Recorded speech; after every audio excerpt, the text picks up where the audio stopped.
You ask Tiger to calculate. This deals with linear inequalities with one unknown. The final result is n smaller than 4. Let's solve it step by step. Swap sides.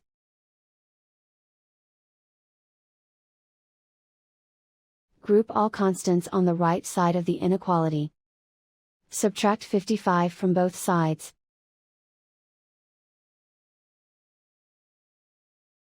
Simplify the arithmetic.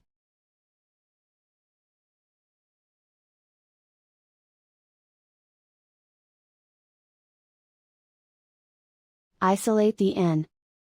Divide both sides by 10.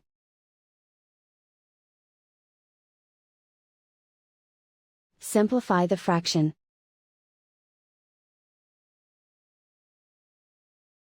Find the greatest common factor of the numerator and denominator.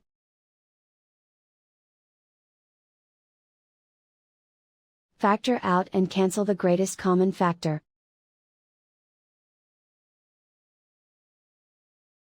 Plot the solution on a coordinate grid. And so the final result is n smaller than 4.